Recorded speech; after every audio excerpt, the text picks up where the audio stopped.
Freesouljah.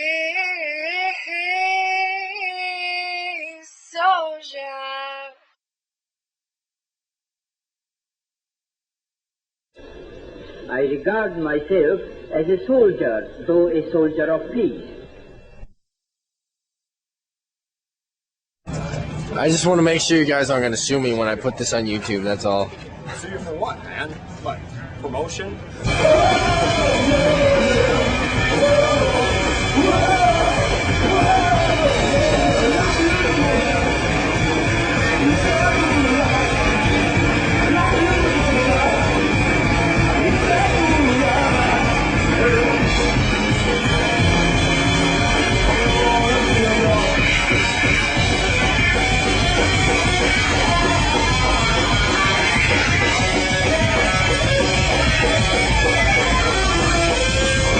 Koffin Kats, baby, Koffin Kats! Yes.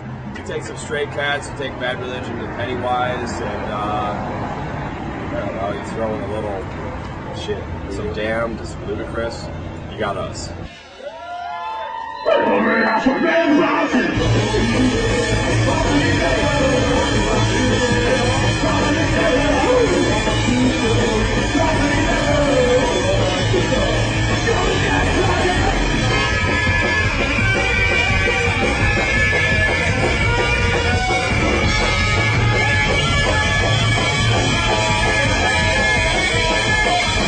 Back in the day, it was great. I mean, we did this track. We did a cover of the Stooges, "Give Me Danger," and they're doing a documentary for it right now. And they're showing us this footage where people would just come out in flocks just for every rock and roll show. You know, whether it's set up on like a field or set up in any like little club, and you know, you can see people come out in flocks. You don't see that anymore. You don't see that anywhere anymore. It was rock and roll. It was something new. It was something fresh.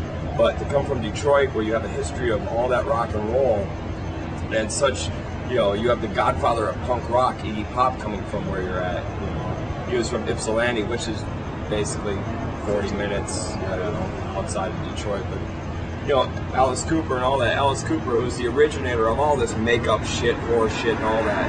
That's Alice Cooper. And if anybody else wants to say they were there first, they can suck a dick, pretty much. Don't forget about the godfather of punk rock. Negative approach, Brandon. Negative approach. I mean, you have all these bands. You have all these bands that have made a mark coming out of Michigan, but yet they get so forgotten. And now what you have in Detroit, you have your hip hop, but you don't even have that. You don't.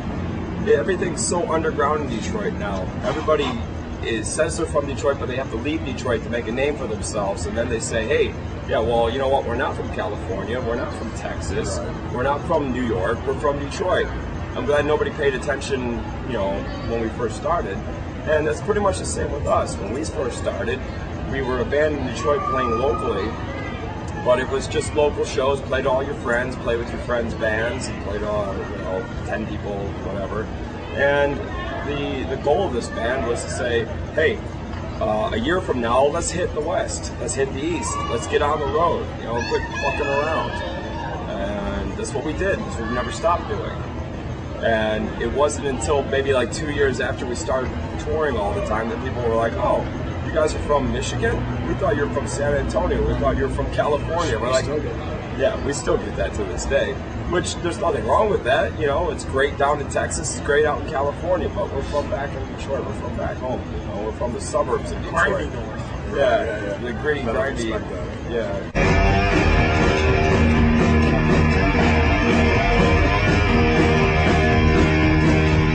If anything that's come from us, that comes from Detroit, it's just a pissed. It's a sound of being pissed. It's a sound of... It's a sound of frustration, you know, frustration in the sense that, you know, hey, here we are trying to play a show, but our friend comes up to us and says, hey, can you get me in tonight? Because I don't have any money in my pocket because I just got laid off from work because you live up in the north. All your friends. Yeah, pretty much all our friends. Nobody can pay to get in shows. Nobody pays to get in shows. Everyone's getting laid off. It's a sound of frustration. When you come from the north in Michigan, where it was the Motor City and now it's just the nothing city, Yeah, you had your rock and roll, and now the rock and roll is just going everywhere else where it makes more money instead of hanging out in Detroit and saying, hey, come back here. You know, people come here. There was this fake garage thing that happened in the early 2000s.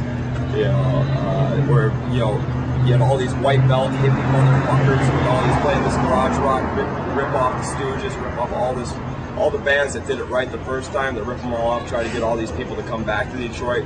It was almost a resurgence, but it went away so quick because it was trendy for a second. What? Everybody left. You know, it's disgusting, really. Detroit. It was not right there. That's pretty fucking close. It was close enough. Ooh, ooh! It's Peggy Moon. Show me your nutsack again. They want to see your nutsack, dude. I want to hear you play on the song. I'm gonna play it right now. It was a scene. The rest of the country, Europe, they took it and they were like, Detroit's the rock city, yeah. I mean, there's good bands. There's good bands still. I mean, Detroit Cobras are probably one of the best bands to come out of Detroit in the last 15 years.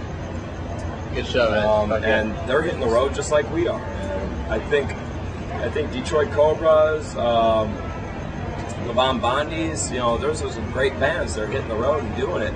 But they run into the same shit we run into. There's just nothing up there. Nobody wants to go out there. If you look at a lot of bands' tour schedules, it's hop, skip, and a jump through the Midwest and then hit the East Coast, but you're gonna hop, skip, and jump through the East Coast too because you know, you just gotta hit your big markets. You know, hit your big markets in the East Coast. We fucking go everywhere and lose our fucking ass. But you know what? We don't give a shit about that because there's a kid in every city, every small podunk town that wants to see us, and we're gonna go. Yes, there is. Prime example, Chattanooga. There was one person at that show, and he was excited as fuck to see the band, and the band went on and played, and you guys played over a little bit more than you ever said, too, for the one kid. Yeah. Explain how that feels a little bit, where somebody is really that fucking excited to see you guys actually show up in their city. 2 people, 200 people, 2,000 people. It's all the same house. You do your show. Somebody paid money to see you. What kind of person are you to turn your back on anybody that pays money and has waited to see you? You're a piece of shit. You should fucking die. You should fucking crash into a fucking canyon as a band if you're going to turn your back on any fan, any crowd, because, oh, I'm sorry, there's not enough people here. I can't perform tonight because there's not enough people in front of me. Suck a dick, die. That's pretty much what I have to say to anybody. Fuck it. We paid our dues, and we'll still pay our dues until we're done being a band, which will never fucking happen. To be able to go out and play in front of people that actually pay to see you and actually come up to you and say, hey, I want to hear this song, or, you know, I love this album, or this album sucks, but I love this one. Just to hear people that actually pay attention to you, and to the time that you spend as a band writing music, and to have people give you feedback. That's amazing, you know? Shit, it was 10 years ago that I was sitting there with nothing, listening to bands, wishing I was in a band. Here I am, you know, out on the road. Here all of us are out on the road touring. You know, this is going on the 5th year of, you know, consecutive tours. To have that, I love it. And, you know, I just hope I never get jaded by it, and I doubt I will. None of us are. You know, maybe because we see the hardest shit. It wasn't like anything was handed to us. It wasn't like we were discovered one night in some fucking club. You know, and then they told us to, hey, you need to have fancy colored t-shirts. You know, you got to sell to the kids, sell to the kids. No, man, we play for everybody. You know, just to be able to be a band and do what you do, to be able to be able to do whatever the fuck you want to do, and people will still accept it and respect it, but also be able to listen to your fans too and say, hey, can you play this song? Can you do this? And have awesome feedback. I can't ask for anything more. You know?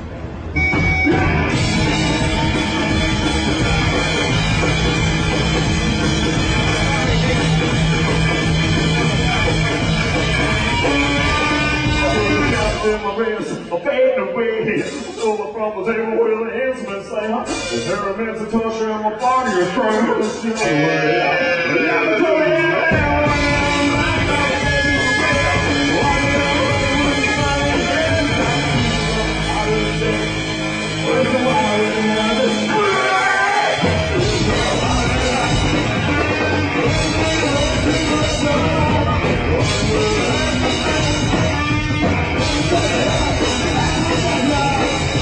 pay money to see you, give them a show. Don't stand there in one spot.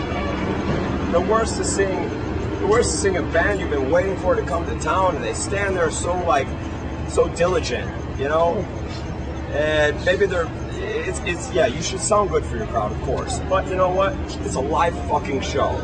You want to see something, because usually the sound sucks. You go to a good club, the sound sucks, man. You go to a shitty club, the sound sucks. Whatever. You know, a good show, like it's more, if you want to take an average, maybe it's 60% how you look, and it's 40% how you sound, because the sound usually is always shitty. But gives people something to look at, man. Give us some entertainment. We play so many different clubs. We play some that sound awesome, some that sound like shit. But if you can pull off something where people at least get to see a show instead of just standing there and people get bored, you know, you gotta keep people into it. And you know, maybe you got 3 people in front of you, but maybe they're into it. You gotta make sure you're into it too, you know. And it's not hard. We have a great time doing what we do. Yeah. We love every fucking show that we play. Sometimes we play to nobody. And hey, it's still like, hey, we're up here having a good time. Why? Because we're not back home working our shit jobs. Okay.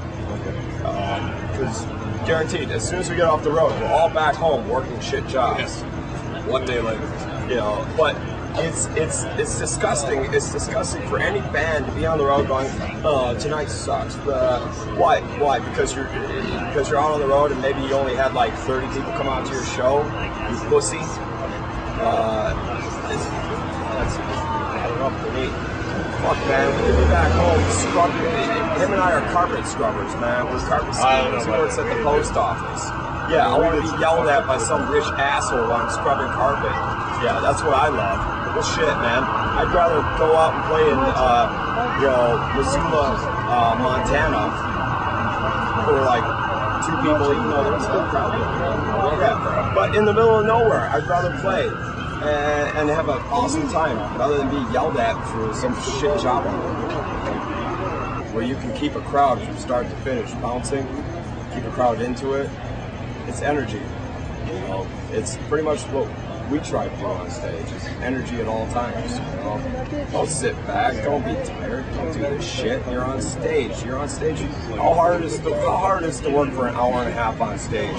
You know, when you're getting paid, sometimes you ain't getting paid, sometimes you're getting paid a little bit, sometimes you're making food money. How hard is it to go on stage for an hour and a half and work your ass off and sweat? To me, it's a good time. It's not. You're not a basketball player, Tom. You only play for 48 minutes and you play the whole game. Sometimes You're really here.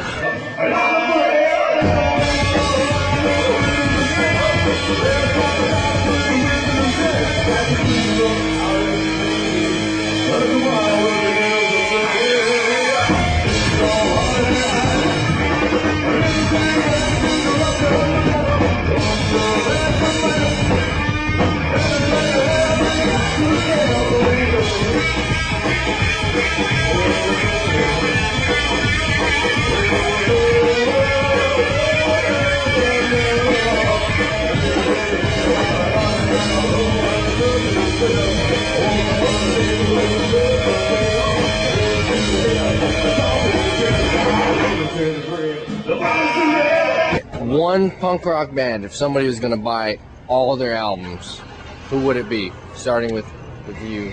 What one punk rock band? I'd go Bad Religion. Bad Religion. Alright, took his answer. That means you need a new answer. Agent Orange. Pennywise. So we got Bad Religion, Agent Orange, and Pennywise. Not a bad selection. Oh, the Mentors. Pick up all their albums. And the Mentors, wait. That's Red Rock. I know, we had to throw it in there though. If you're gonna pick up an American psychobilly band though, something that pretty much helps how we exist, you pick up the Quakes, you pick up the Hellbillies. They were the originators, Hi-Fi and the Roadburners. And if anybody sees this, those who are into the scene are like, these guys are just spouting out. Those who don't know, that's what I'm just trying to help out. I'm just saying, you pick up the originals. Wait, he's got a lot to say over here. What is he saying? No, he just smelled a bad fart that came out my ass. if you want to convince a fan, if you want to convince anybody that has never listened to punk rock music before, and try to get them into hard-hitting, fast music that's not the normal, you want to give them the Ramones, because what it is, it's pop music. It was pop music that's a punch in the face. Okay, and what the idea behind pop music is, everybody accepts that shit. All right, one more band that nobody knows about. This is you. Nobody knows about these fuckers. I have to interrupt. Pick up Mad Sin. Who is that? Our boys. Spell it out, because they don't know about it. Say it again. M-A-D-S-I-N. Mad Sin. If there's any band that represents rock and roll now, that still tours, is out there doing their thing, it's Mad Sin. You tour with those guys, then you know what rock and roll really is. You agree? Yeah. And you agree as well? I'll do my head, but she'll shoot my head. That's who died, well, I do better. Like to get a man, must sit down, I'm gonna set the world like tonight.